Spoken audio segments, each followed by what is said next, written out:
surveil the Monaco cameras.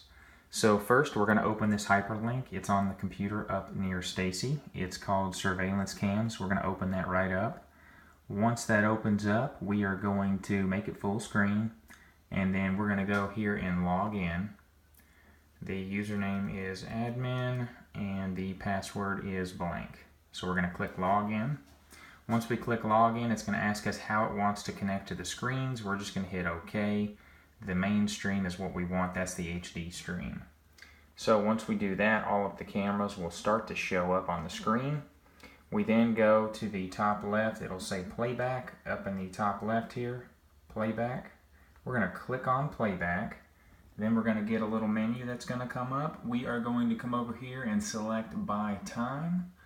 We are going to then pick our start time that we're going to surveil and our end time. So I'm just going to pick February 15th, and then our end time can be the end of the day, February 15th, or any end time you want. So that is a 24-hour period there. Then we're going to click synchronous, and we're going to select all of the camera channels, 1 through 8. You only have 6 cameras, but this takes the guesswork out of making sure you have them all. So once we do that, we're going to click on search right here. What that's going to do is that's going to bring up our player, and it's going to say, hey, here's the file I found for that 24-hour period. We're then going to click the little checkbox next to that file and then click on play. We then have all of our cameras playing for that 24-hour period.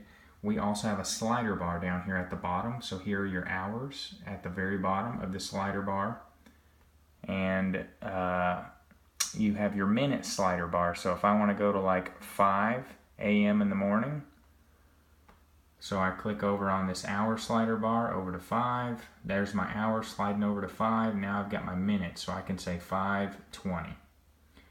So I click right below my 20, and that slides. You see the little orange knobs? Tells you where your slider bar is. So then the cameras are playing.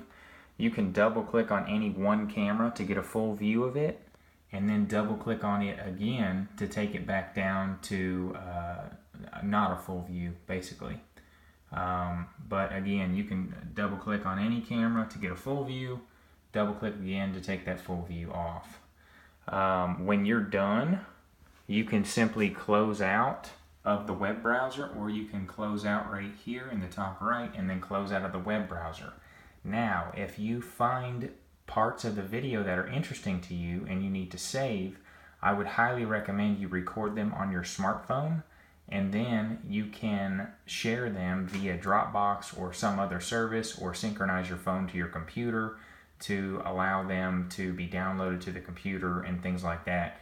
You can also, there's a little download button tucked away here, but I will tell you these files are ginormous when you download them, and they're very hard to share. So it might be easier just to download them to your smartphone and then upload them from your smartphone to YouTube or Dropbox or OneDrive or any other online cloud storage service, and then store them there or have them shareable from there.